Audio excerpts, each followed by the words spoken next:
Kembali lagi guys di channel Busuma TV. Kita kali ini akan podcast dengan tema pembulian.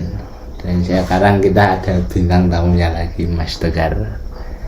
Kita kali ini akan membahas pembulian di masa remaja kita atau di masa-masa SD kita. Ceritanya tuh gimana kita oleh gimana Mas Tegar tentang pembulian ini di masa SD Mas Tegar itu gimana ceritanya? Wah, kalau saya itu dulu itu luar biasa banget ya di cerita pembulian waktu SD. Tapi sekarang itu udah aman. Sekarang sudah terkondisikan kan ya. Sama saja Mas, kita itu waktu kecil lah ada. Iya. Masa-masanya itu. Waktu dulu tuh pembulian waktu SD kayaknya saya sering dibully dengan teman-teman.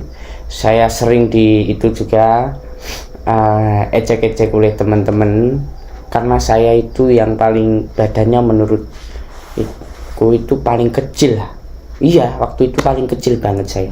Saya badannya kecil banget waktu SD dulu. Jadi saya sering dibully, saya sering hina lah waktu SD. Tapi dasarnya emang apa dari segi badan kecil itu atau dari lain juga ada Mas? Ya ada sih yang lain, tapi memang saya nggak sebutkan di pembicaraan kita karena itu ada persinggungan, mohon maaf, persinggungan antara sesama lah. Tapi ya biarin aja yang itu, kita lupakan yang itu dan yang tentunya yang ini tadi, masalah badan saya ini kecil gitu.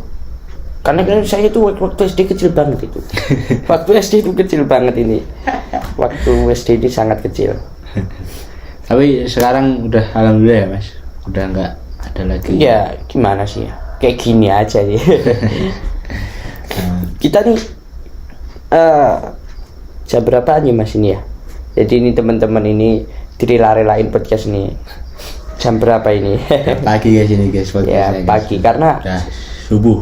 Karena saya sering, ya bukan sibuk sih, tapi lebih ke sibuk aja sih. Jadi kita bagi waktunya gitu. Iya Mas. Tapi kalau mengingat-ingat kalau waktu dibully dulu tuh gimana tuh Mas? Contoh bully apa aja yang pernah didapatkan oleh Mas Tegar ini? Ya sakit sih, pembulian itu sakit.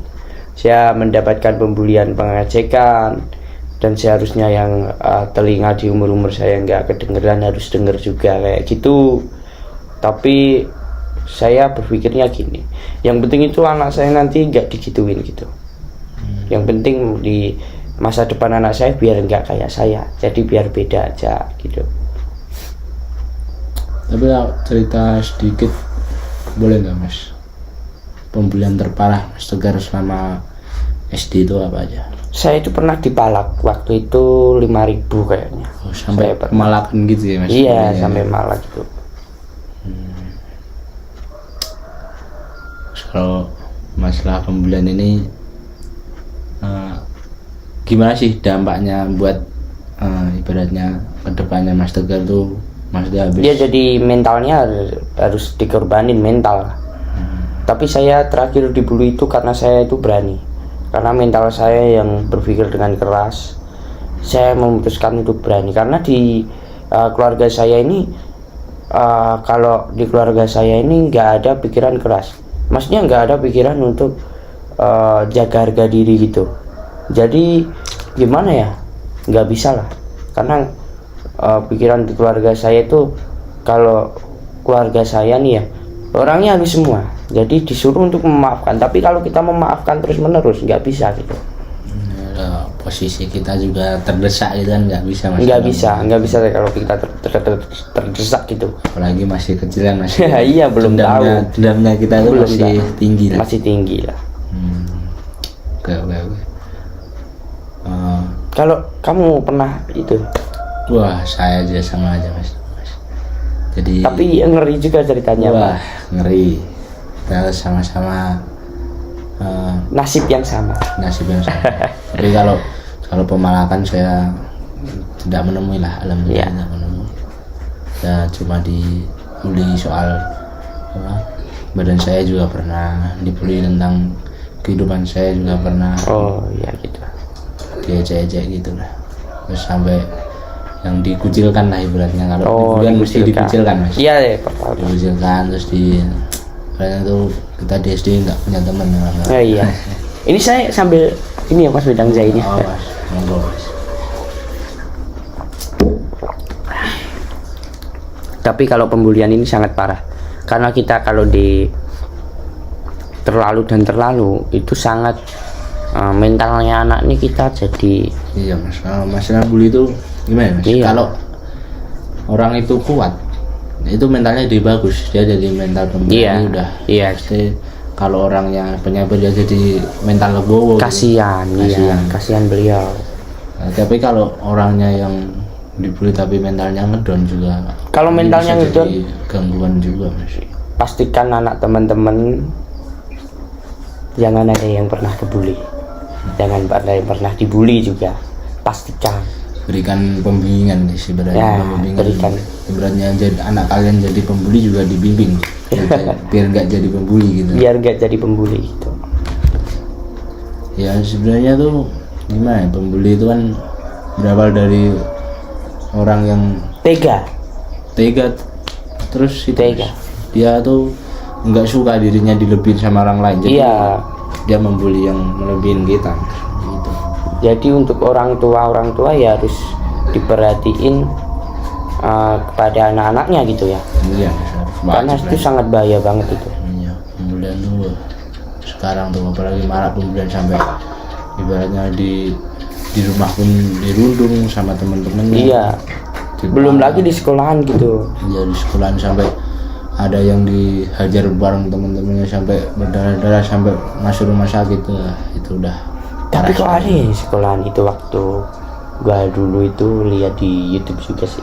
YouTube atau TikTok itu ada sekolah yang ngebully, dia sampai mengajar tapi di belakang sekolah gitu.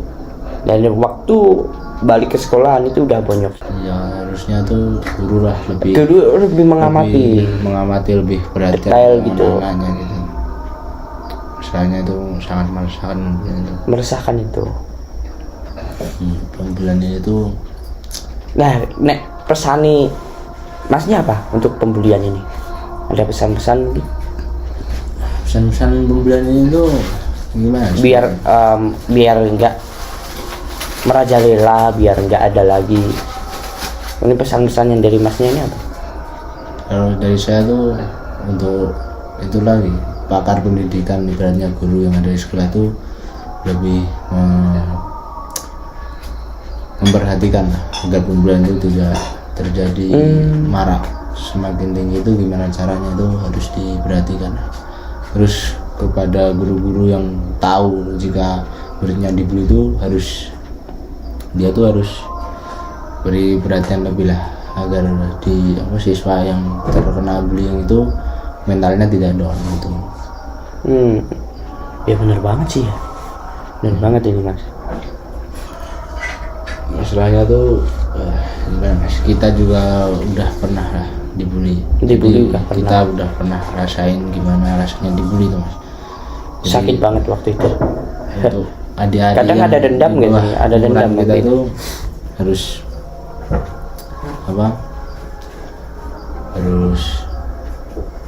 nggak boleh lah sama seperti kita gitu.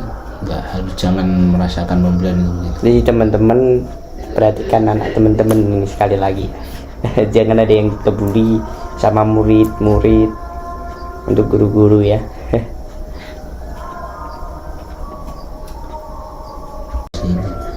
Ya, terima kasih ya teman-teman yang sudah menonton sampai akhir ini. Kiranya kalian dapat membimbing lah untuk masa depan anak-anak kita semua nanti agar tidak terjadi lagi bullying ini. See you.